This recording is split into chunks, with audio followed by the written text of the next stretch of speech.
Now, we will see what is cultural nationalism.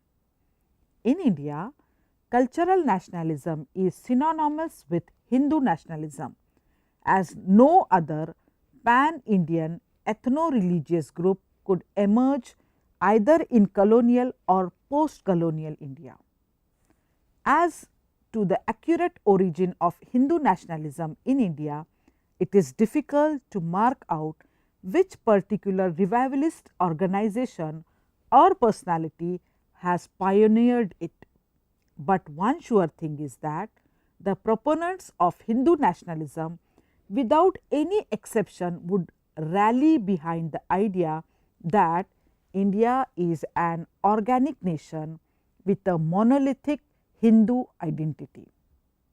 Roughly speaking, the process of Hindu revivalism in India began with Rajaram Mohan Roy, the founder of Brahmo Samaj and generally regarded as the father of modern India. He postulated that the worship of the idols of 106 innumerable gods and goddesses had not originally been a part of Hinduism, which had really been based on monotheism. In spite of his Western worldview, he would become the first of the revivalists to believe that Muslim rule had caused great damage to Hindu society and culture. Muslim rule, he believed, had introduced a tyrannical government, destroying temples, universities, and all other sacred and literary establishments. Another key Hindu revivalist in mid-19th century was Dwarkanath Tagore, who remarked that these evils, such as a want of truth, a want of integrity, and so on, had not existed in India in ancient time, but had emerged as a result of Muslim conquest and the consequent loss of liberty and national degradation.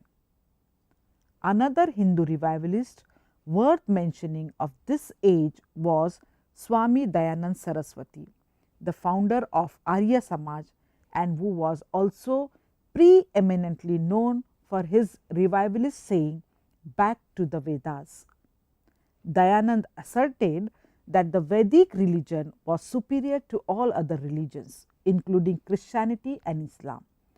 At one place in his religious treatise Satyarth Prakash, first published in 1875, Dayanand remarks, "He would indeed be a perfect idiot who would believe the Quran to be revealed, Muhammad to be a prophet, and the Mohammedan God to be an omnipotent Lord."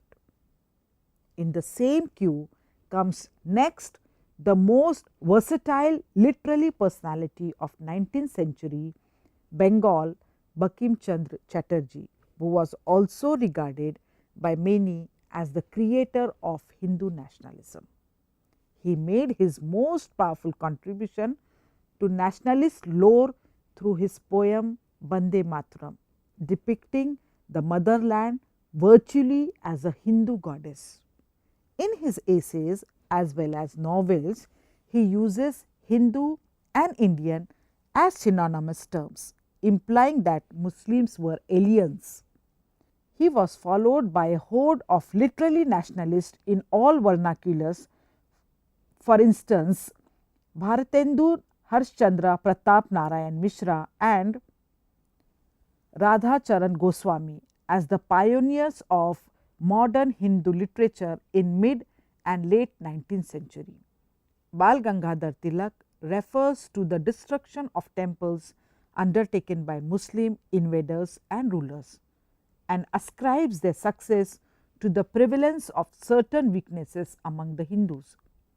The rise of Marathas in the second half of the 17th century is interpreted by him as a striking example of Hindu resurgence.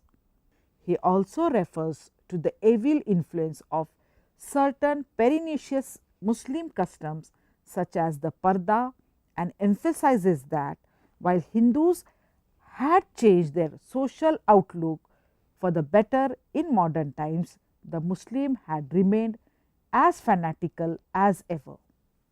Linguistic chauvinism.